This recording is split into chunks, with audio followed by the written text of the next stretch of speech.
Hey everyone, welcome to the Dr. Josh Axe Show. I am your host, Dr. Axe, and each and every week on the podcast, we dive deep into the science and principles and how to grow in body, mind, spirit, and take your health and your life to the next level. On today's episode, I'm going to be diving into visualization and beyond. I'll be going through the 5-step process that's going to allow you to achieve your biggest dreams and turn them into reality. Hey, before I do that though, do me a favor, subscribe to this channel and hit the notification bell so you don't miss a single episode. And this show continues to grow. I can't believe how we're growing on iTunes and Spotify and in YouTube. And so I want to say thank you so much for all your support on the show. And this is going to be a good one because the principles I'm going to go over today and some of the science are really going to show you the power of visualization, and not in a hokey pokey way. It's really based on scientific evidence and ancient truths, some from the Bible, in terms of proving how this process works, how you need to do it. And I'm also going to share some personal information about Chelsea and I and our honeymoon and some other things I think are going to be really enlightening that are going to help you understand this process. Now, here's what visualization does. Visualization helps you paint a clear picture of what you want your ideal future to look like. And so, I'm curious for you, how often have you taken to sit back and think about, here's what my ideal future would look like? It's sort of like a finish line. Now, here's the problem. If you don't know where your finish line is, it's hard to run the ideal race. And so really, the way that I think about visualization is it's sort of a clear picture of my long-term goals and what I want my life to look like. It's a finish line or a mile marker along the way where I know, hey, am I running a good race or not? And then based on that, I know if I need to run faster, if I need to back off, but it's important that we have a vision for our lives. And when you look at some of the most talented people that have had the biggest impact on this world, you'll notice they all practice visualization. In fact, let me give you an example of this. When Martin Luther King Jr. did his I Have a Dream speech, he painted a picture of what an ideal future would look like for everyone. A land where black girls and white girls and there were no racial divides, where everybody was at peace with one another. He painted a picture of what it would look like. God in the Bible says, I'm going to give you a land, your own land, flowing with milk and honey, a place where, beautiful fruit and in lush gardens. I mean, he really painted a picture of what that would look like for the people in the Bible. So all that being said, visualization is powerful. And also, when I look at some of my favorite athletes of all time, they all visualized. There's a quote by Jack Nicklaus. That was my grandfather's favorite golfer. And he said, I've never hit a shot without visualizing exactly where the ball would land. He said he's never taken a single shot in his career, the greatest golfer of all time. I had an opportunity to work with some Olympic athletes, and one of the athletes I got to talk to, and then I saw him on an interview share this specifically. Well, so let me share this. I went and worked at a swimming event. I used to do muscle work on the athletes, do nutritional consultations for some of the Olympic swimmers. And Michael Phelps would always put up his hood at these events, but sit by himself and just stare. And finally, one of the people interviewing him said, hey, what are you doing when you're just sitting there staring off into space? And he said, I'm visualizing. And she asked him, the interviewer, she said, do you visualize yourself winning? He said, well, but I visualize every single part of the entire race. I visualize my jumping, every stroke, every turn, and hitting the finish line first, and then being on the podium. And so here's the problem with some of you when you're visualizing, or if you do visualize at all. One, many of you aren't visualizing. Number two, most of you are not visualizing it with enough vivid detail of exactly what you want. Here's a reality. Your neurological system will start moving you towards making that vision a reality when you can see it in your mind and if you really want it. Did you know that 95% of our habits and the things that we do on a daily basis are our subconscious mind. So your body can be doing things and moving towards things, and you're not even conscious of it unless you program that into your mind. And so visualization helps you paint a very clear, ideal future. Now, along with visualization, one of the other things that you have to do as part of those 5 things I'm going to cover in just a moment is strategize. If you don't have a plan, you are planning to fail. Strategy gives you the plan to make your dreams a reality, and it is literally impossible to live the best life possible without a plan. So let me ask you, when you visualize and think about your entire life, what your ideal life looks like, one, if you haven't done that, well, that's not ideal, which we're going to get into how to do it. But one, you need to have a very, very vivid picture. The next is you need to attach a goal to it, right? With that. And then from there, you need to create a very specific strategy. So for instance, you might say to yourself, well, I want to have an incredible marriage, or I want to have incredible health.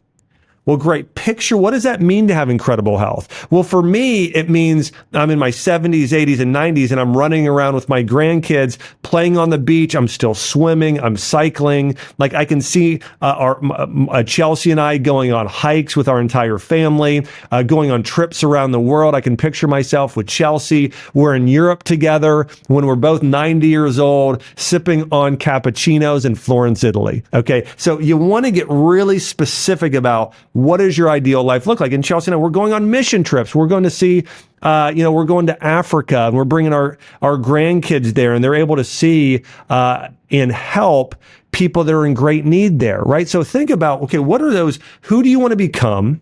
What do you want your ideal future to look like? And then what's the ideal plan that you need to follow in order to turn that dream and that vision into a reality? Now, first, I want to dive into the real problem of why a lot of this doesn't happen today. Busyness. Busyness is a pandemic. Most people never fulfill their dreams or even take time to visualize and plan because life is so full of tasks all day. In fact, most people become slaves to their tasks. I mean, it's busyness. I've got to do this errand and this and this and this and this. And before you know it, your life is over. We are far too busy today. And busyness sabotages our capacity for self-awareness. And it can prevent us from dreaming big, thinking big, setting goals, and experiencing the reality of those dreams and hopes we have. And so you need to make sure that you're following this process. Again, here's what I'm going to share with you. The process I'm going to share with you has been the most transformative process and system or habit of my entire life. And so that's what I'm sharing with you today. So let me give you an example of this. I was watching a lecture once from one of my favorite spiritual leaders. He's a pastor. And he said this. He said, busyness is artificial significance. He said, many of us are looking for significance in our lives. And he said, when we're busy running around doing things, if we feel like we did a lot of errands that day or did a lot, we feel really accomplished, like we did something. He said, but in reality, if you're not doing things to become a greater person yourself, and if you're not doing things that multiply, which tends to be investing in others, and if you're not doing things that are part of your gifting that you're great at, or doing something that's really doing an incredible good in the world, he said, it really isn't significant. It's artificial significance. We feel like we've done something, but we really haven't done much at all. It's like running on a treadmill. Now, I want to give you an example of a study of how we get so busy, and if you don't have a strategy and a vision and goals, how it will absolutely wreck your life. So here's a study it found. People spend 62% of their workday focused on just Monday tasks, the errands, emails, all those things, and only 10% of their workday on things like strategic planning. The reality is this: if you are doing a lot of menial tasks and errands and mindless, entertainment as well, if those are taking up all of your day, you're not really moving forward in life. Listen to this stat. The average person spends 2.5 hours on social media per day and 2.5 hours per day watching TV. That's a total of 5 hours a day. And I can tell you, younger generations, it's higher, closer to 6 to 7 to 8 hours of the day on some sort of device, wasting time. Now, the truth is, you can use TV and social media to grow and move forward in life. Like I use YouTube a tremendous amount. I'm watching lectures on there. I'm watching, sermons and shows and things that help me grow. In fact, if you would go and look at my, favorites on YouTube, you're going to see a lot of psychologists. You're going to see a lot of health experts. You're going to see a lot of learning ancient history,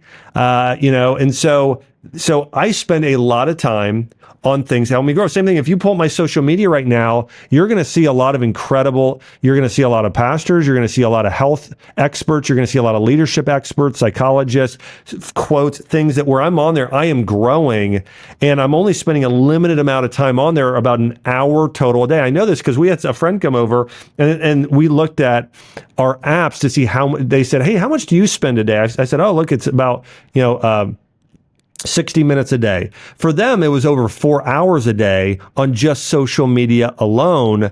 And they weren't a social media influencer. They were just they're actually a personal trainer. And so all that being said, you got to watch out for this because you could waste your life on these things. And part of this comes from you not having a strategy and not having a vision and not having goals. And so you're just filling your life with other things that are meaningless. Now, a couple of those people that Chelsea and I have followed for years that we've really enjoyed watching are Chip and Joanna Gaines. Chelsea and I, over the years, like Chelsea's parents used to flip houses. In fact, I think growing up, Chelsea lived in 9 different houses because her dad owned a construction company, and her mom and dad then, to make extra money on the side, they would flip homes in Minnesota.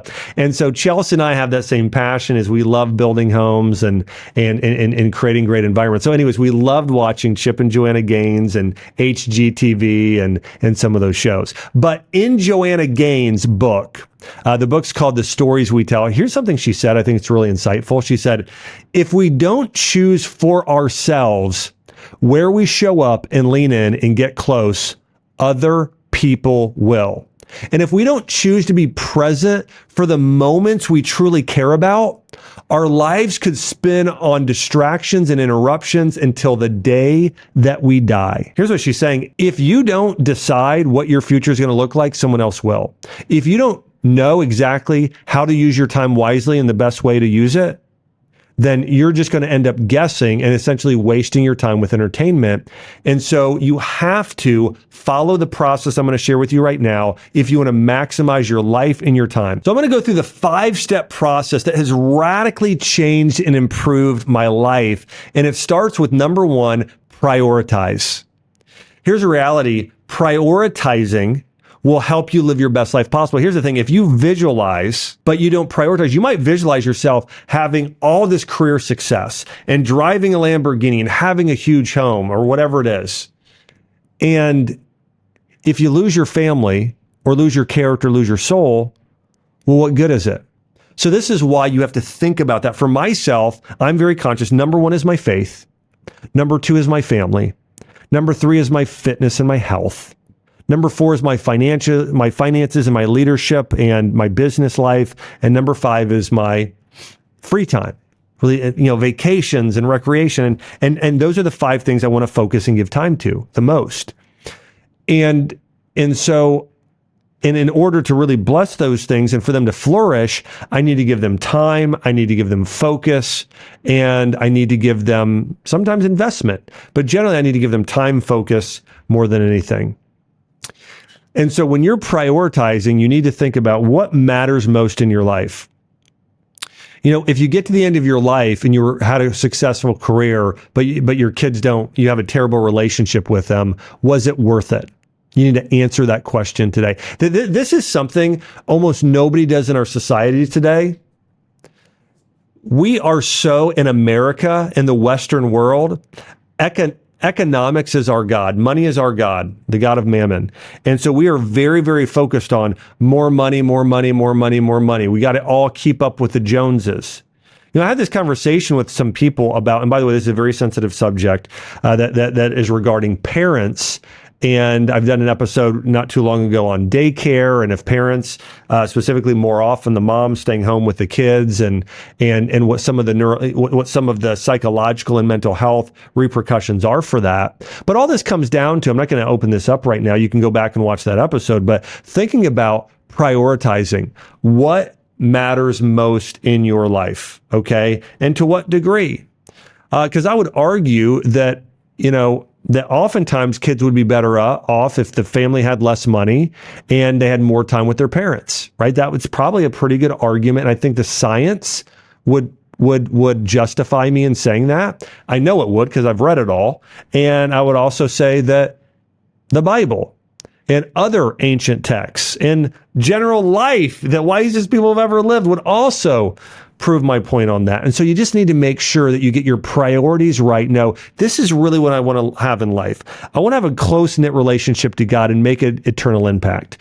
That I want to have a really close-knit family where my kids all want to come home for holidays and we have a deep, great relationship and I can sow into their life. I want to be healthy when I'm in my 80s and running around with my grandkids, still working out, So picture that, know that, what those things are, rank them, and then there are sometimes trade-offs. Here's the reality. You can't spend even though I might, to a degree, at some point, spend all day with my daughter. That's not realistic because I do have to provide. And I also do know I'm called to do something. God has called me to do something with my life. And so, of course, but there does need to be a ranking order of what's most important. So sometimes when you have to make those decisions, you make the right one. Here's the reality.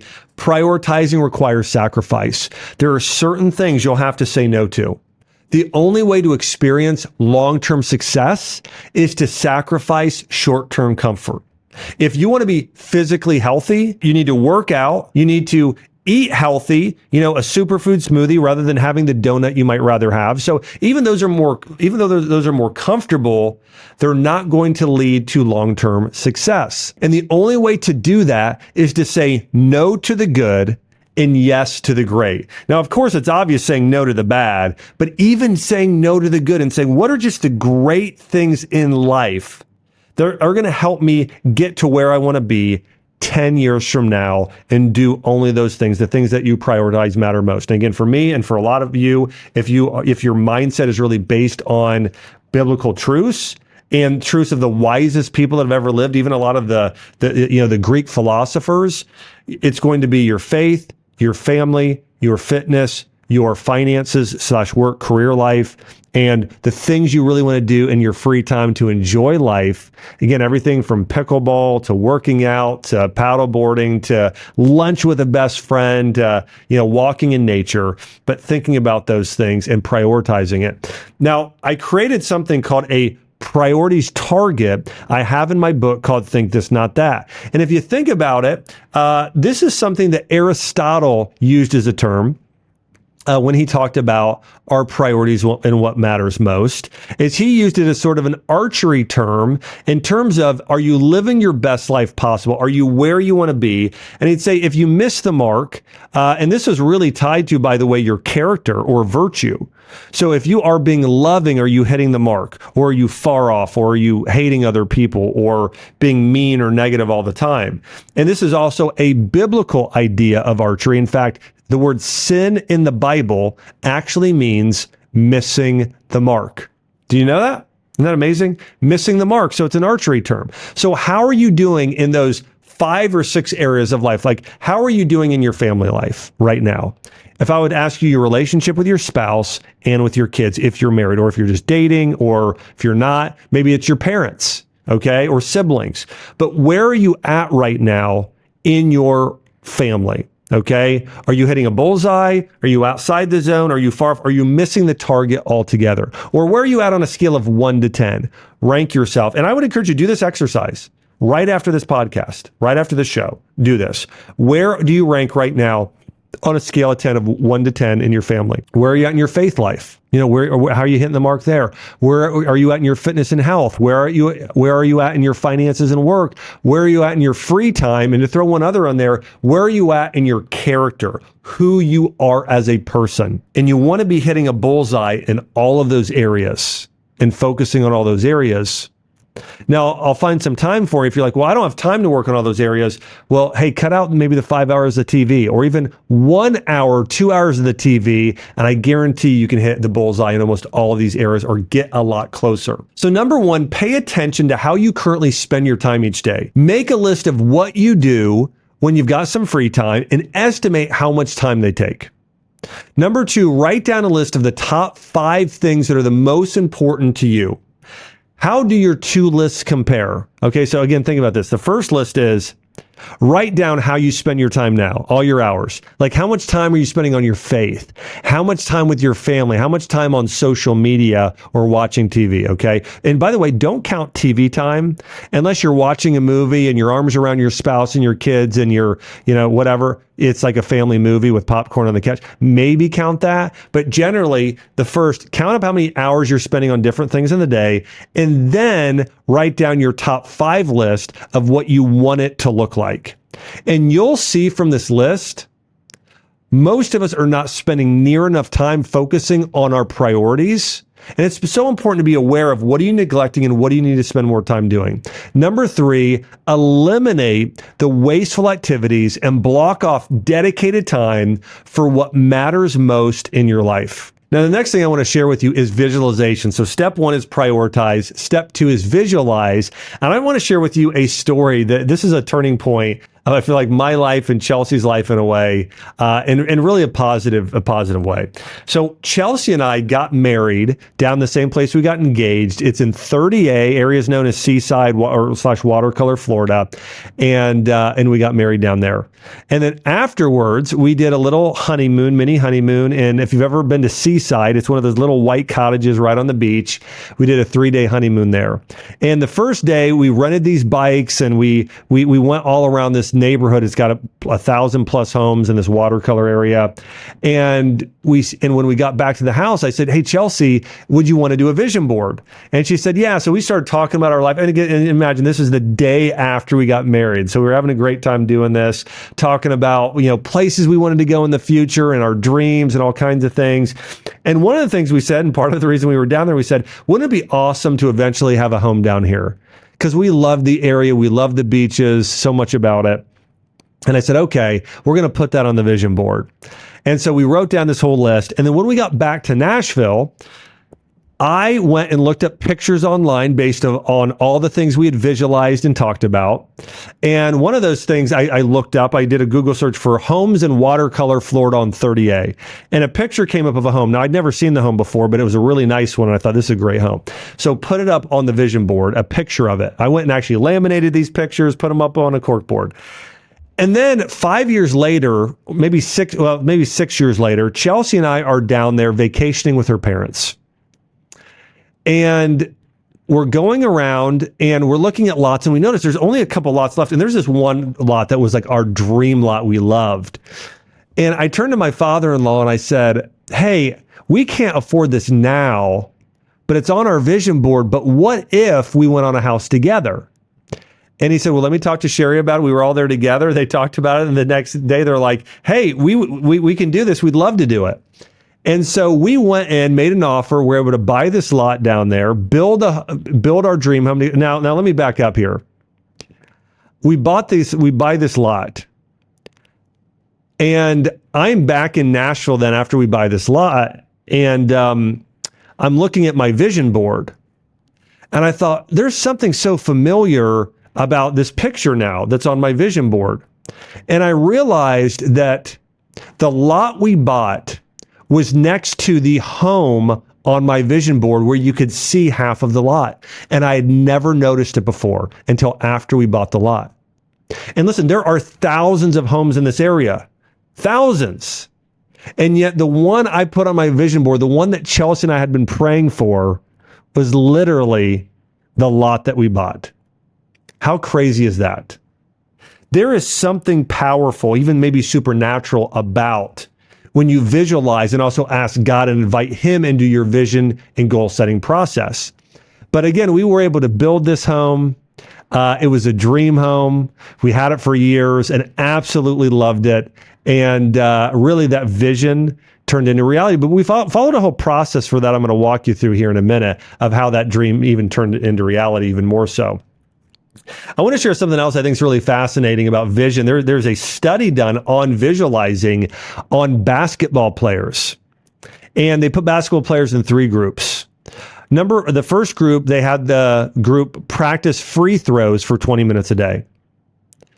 Another group didn't practice at all. A third group only visualized shooting free throws without physically touching a ball. Group 1 had a 24% improvement. Group 2 showed no improvement, as you would think. Here's the crazy part. The group that visualized shooting without actually shooting a free throw improved by 23%. We also see this in the Bible. We see this with Abraham, where God basically says at various times, like, look at the stars in the sky, Abraham. Look at the sand on the seashore. So numerous your descendants shall be. God uses visualization throughout the Bible. Science proves the power of visualization. We know that it works. And here's the thing I want to mention. The first step in visualization is deciding what you truly want. What do you really want in life and what will truly fulfill you? I can tell you this, just having a big home and a lot of recognition and a successful career, that will not fulfill you alone. You need to make sure that here's what will truly fulfill you. Having a deep, intimate relationship with God, having a great relationship with your core family and friends, and then using your unique gifts God has given you to do good, the greatest good you can in the world. If you do that and maximize those things, you're going to live a fulfilling life. You want to think through your ideal outcome and make sure it aligns as well with your purpose and your priorities, as I mentioned. Now, here's how to visualize. Number 1, get in a quiet place free of distractions. Number 2, think of your life in these following areas that we talked about: your faith, your fitness, your finances / work, your family, and your free time. And by the way, I used to do this. I remember before I married Chelsea, I would picture this beautiful blonde girl, and we were at a lake house together because we grew up water skiing. And I could see her turn around and look at me. I smiled back at her. We had 2 little kids running around. We were water skiing all day. So I really visualized and saw this. Can I tell you, it's so amazing? I married Chelsea. Chelsea's parents grew up on a lake and were big time water skiers, and so were my family. So there were little things like that, but I got even more than I had prayed for and hoped for. But that being said, again, you want to visualize something. What's the house you're in? What are you smelling? Everything about that scene, you want to picture it really clearly. And that's really step number 3, is you want to sit in that comfortable position with your eyes closed and create that mental picture in great detail in those different areas of your life. Now, I want to mention something else I do, and this is optional, but what I do, I picture this ideal future, and then I also say, God, what is the future that you have for me? Is it different than this? Is it better than this? Can you let me see what your ideal future for me looks like? What does a future look like that really aligns with your values, your word, and your will? And I ask for that new mental vision. And then the next thing I do is I write down the vision that I have. One of the things I love about actually writing down your goals and putting up your visions on a vision board is it becomes more embedded in your nervous system. You'll remember it more. Studies show that simply displaying goals increases your recall by up to 80% in 3 hours and 65% higher after 3 days. And so when those are up, those pictures, those goals, you see them regularly, it keeps it more top of mind and they're more likely to happen. I also mentioned when it comes to vision, there are so many verses about vision in the Bible and about writing things down. And some of this were for the prophets, but I think it's for us today as well. Habakkuk 2:2-3 says, "Then the Lord replied, write down the revelation and make it plain on tablets so that a herald may run with it. For the revelation awaits on appointed time. It speaks of the end and will not prove false. Though it linger, wait for it. It will certainly come and not delay." Now, I know that this is a bit of a different context than for what we're doing exactly, but I do want to say I think there are biblical principles in visualization and writing things down and then running with these things in order for them to turn into a reality. Step 3, after you prioritize and visualize, is you need to strategize. Write down the specific actions you need to take in order to turn that vision into reality. And a Stanford study found that students who have a strategic mindset perform nearly 30% better than those that don't. So again, if you have a strategic mindset, and you're a planner, you're going to get 30% better results likely in life, I believe. Now, here's how to do it. Start with the end in mind. You have your vision. And then you have a goal written down that goes along with that vision. And then you reverse engineer the process. Let's say, for instance, you say to yourself, I want to be fit in my 70s and 80s and 90s and beyond. Well, then write down a fitness plan. Write down, okay, what does the ideal person do who's going to be fit at those ages? Okay, well, I need to weight train 3 days a week. I need to do 1 day of sort of more intense cardio, and I need to walk a lot daily. Okay, I need to walk at least 1 mile a day, and then I'm going to do 3 or 4 miles on the weekends. Something like that. Writing it down really specifically what you need to do, what foods you should eat, what are the best foods for longevity, right? Doing a lot of berries, doing a lot of vegetables, doing a lot of organ meats and omega-3 fatty acids and bone broth. Like what is your ideal diet for hitting that in the end? So you want to be very step-by-step focused in creating a plan. So I mentioned when Chelsea and I were able to buy that home, it's because, or when we did it with my in-laws, it's because we decided we were going to save so much of the income we were bringing in. And so we said, okay, we're going to take, this many dollars a month, invest it into the stock market or real estate or whatever, and see it multiply over time. And by the time we got to that about 6 years later, we had more than we even thought. And we were able to get the home even earlier, we thought, thanks to the help of our in-laws and sharing the home down there. But all that being said, we still had a plan in order to turn that vision and dream into reality. I found that strategy is so important. In terms of any business success I've had at growing drax.com or Ancient Nutrition or even my podcast here, I'm very, very strategic in doing that. For instance, when I create this podcast, here's the way I think about it. What are the most transformative things that I could teach? And I start making a list of that to start. And I think about, okay, so I really want to help people grow in body, mind, spirit. Okay, what are the body areas I want to help people grow in? Well, I want to teach people about longevity and vitamins and minerals and how to overcome certain diseases and the dangers of certain types of toxins in our environment and medications. And so, so I have that list. And then I think about, okay, well, now I'm going to have a list of maybe things regarding psychology, how to help kids, create a healthier mindset, really getting into the psychology today of overcoming mental health disorders and how to grow personally and then how to grow spiritually. So I have those things written down, and then I strategize, well, how do I create a great show or create great content? Well, I'm going to spend, so many hours a week looking at the medical studies and pulling research and then working with, our producer Ashley and getting into,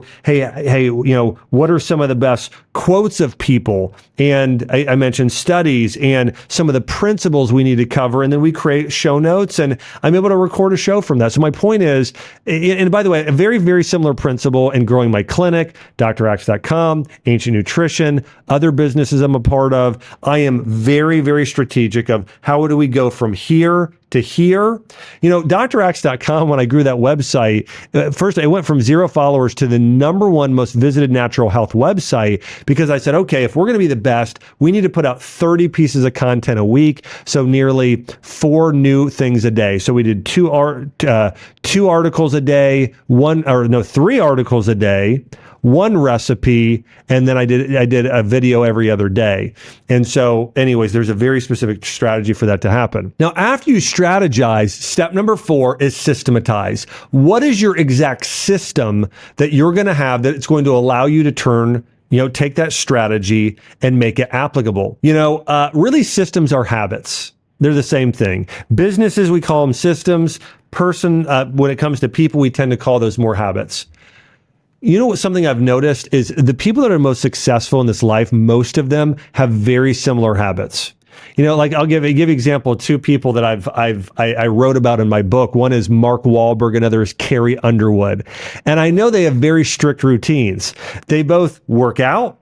They both spend time in prayer and reading and growing their Bible. They both spend time eating a really healthy breakfast. They both spend a lot of time with their family. They both go to church on Sunday. They both have they have very, very similar things they do. Now, Mark Wahlberg wakes up at 4 a.m. every morning, and Carrie Underwood probably wakes up closer to 7 a.m.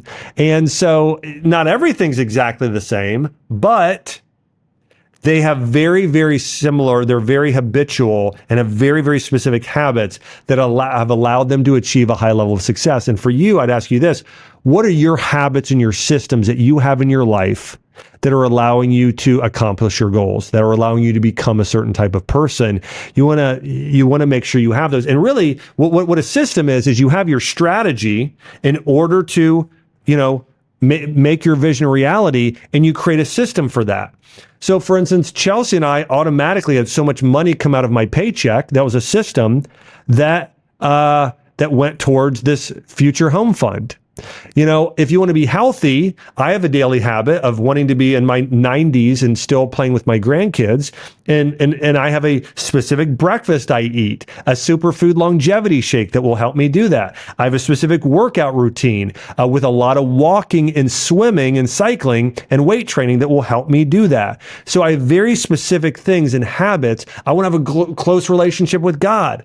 So there are things I have to do that. So systematizing is very, very important, that you have things plugged in your schedule so you're automatically going to do them. Now, I want to share a little bit more, some secrets I have for systematizing. Number one, I have a weekly war plan based on something called time boxing. Now, according to a study, time boxing is the most productive time management technique compared to 100 other methods. And so how you time box is this: you look at your schedule each week and you write down, for instance, like I try and do things in basically 2 blocks. So instance, the mornings I might record my videos and prepare and record my videos and content. And then maybe in the afternoons I do my meetings or vice versa. But I really kind of have those blocks, and then I don't do anything else. So if I'm preparing a podcast episode, I'm not checking my email or answering the phone or doing other things during that time. I'm only doing that one thing, and that's called time boxing. And then plugging in time boxing for your entire week and having that plan before the week starts, that's called a weekly war plan. Those 2 things together are by far the most effective way to get things done.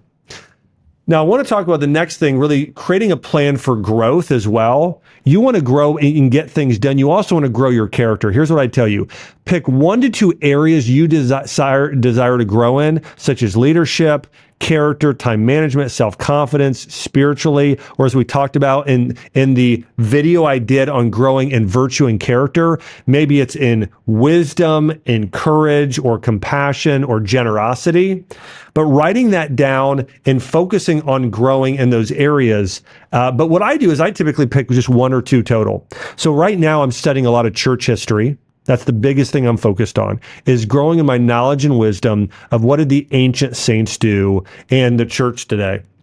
And so I'm spending a lot of time reading and listening to things. I'm also doing a Bible study on Romans, and then I'm studying a lot about longevity medicine. Okay, so really, I'm studying kind of like ancient Christian religion, and I'm studying longevity. So that I'm putting so much time and focus and effort on those 2 things. So then, knowing that, here's an example. The greatest way to grow is immersing yourself fully in a topic.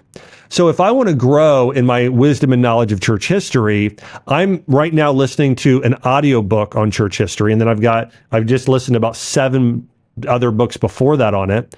I'm watching YouTube videos on it.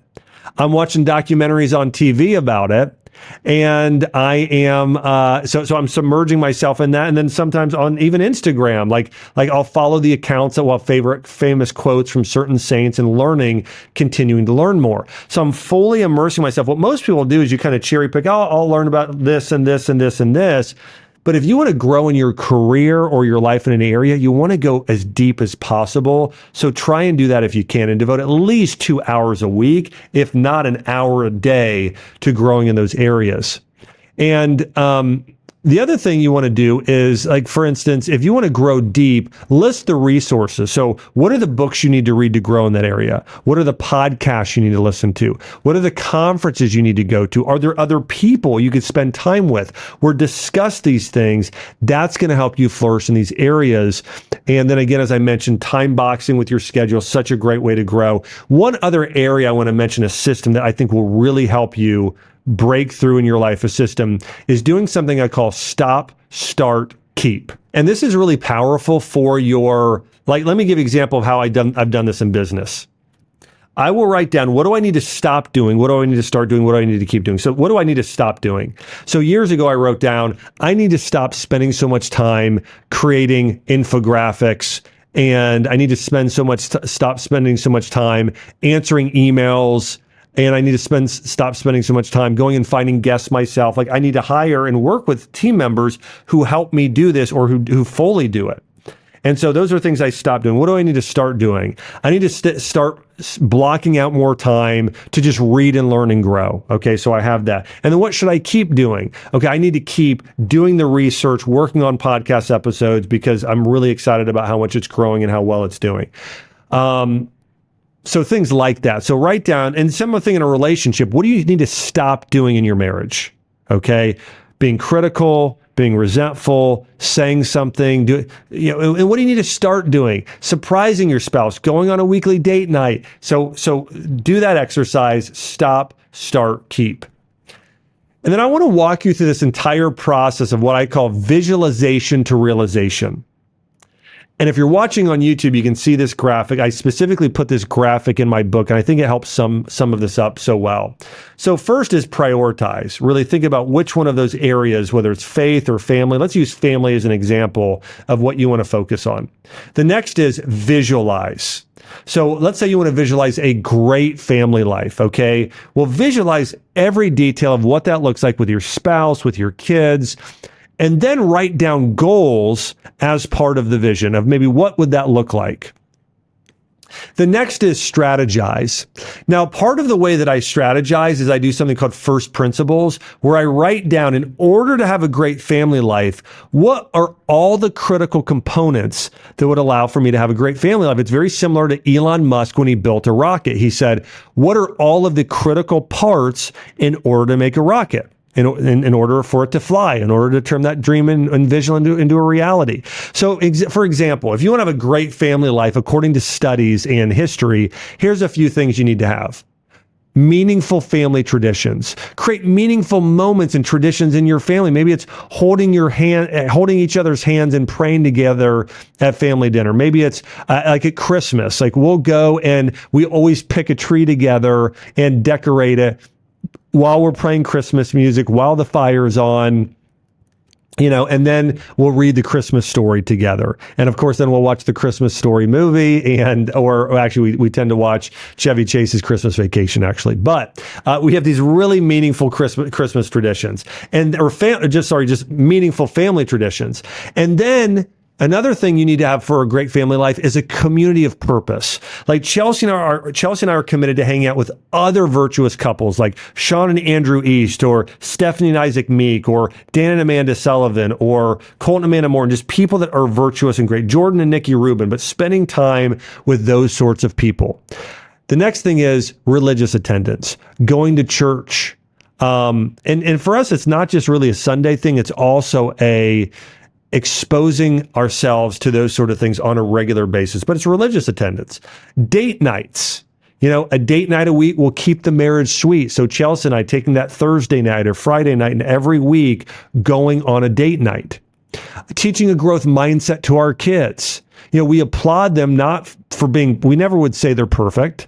We would never just say, hey, you're smart. We say, you know what? Or we may say you're smart, but rarely. For the most part, we say, great job with your work ethic. You tried really hard. Hey, you were kind. Good job, Arwen, for being kind. Hey, great job sharing. Thank you for being such a good helper.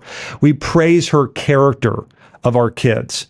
The next thing for a great family life might be a virtuous education, making sure that where you're sending your kids, they're learning values and virtues and truth that they're going to use in the real world. And then family dinners, as I mentioned. So that's what a strategy would look like, is you're writing down all the critical components to help create a great family life. And you can get more detailed this with individual kids and your spouse, but this is one example. And then systematize it. So for instance, every Sunday at 10 a.m., you do church, and then right afterwards, you do family brunch. And then Mondays, you do family dinner.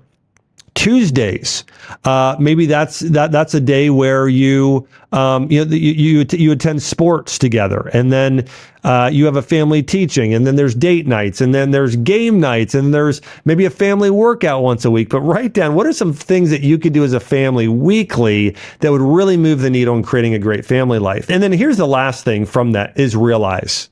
You're realizing and experiencing a great family life, but maybe you're saying, okay, this is really good family life, but certain areas need to get better. Well, then go back to the process. Visualize, strategize, systematize, and see then if you realize that beautiful family life that you've really hoped and dreamed for in that way. But this is a process that has impacted my life in such I can't even tell you how positive it's been in following this process. Again, number one, what are your greatest priorities in life? What do you truly want and what will make you truly happy? Number two, visualize it specifically and invite God in that process. And then write the goal with that. Number three, write down the strategy. What are all the critical components? Number four, what are the habits and systems you need to put in place to create a great faith or family life or fitness or finances? And number five, realize that reality, and I hope it blesses you or adjust along the way and improve it. And so I want to encourage you, take a look at this graphic and apply it to your life. Take time right now. Follow the steps here. Remember, the fortune is in the follow through. Thanks so much for tuning in here to the Dr. Josh Axe Show. Remember, each and every week, I'm diving deep into the principles of how to grow in body, mind, and spirit and take your health and life to the next level. Also, make sure to subscribe, like, and share. And I'll see you on the next episode. By the way, I want to say thank you to all of you who are subscribing. I can't believe how many more people you're continuing to subscribe, and so many people are sharing. I've noticed on social media people saying, hey, I had a friend share this with me and it impacted my life in a positive way. So just know every time you're subscribing, liking, commenting, leaving a review, or sharing, you are helping on this mission. We're in this together to help transform people, body, mind, spirit, and make the earth a heavenly place. Thanks so much for being part of the show and mission. I'll see you on the next episode. If you liked this episode, then you're going to love my last episode in this series where I discuss how to make difficult, life-altering decisions. Click here to watch it now.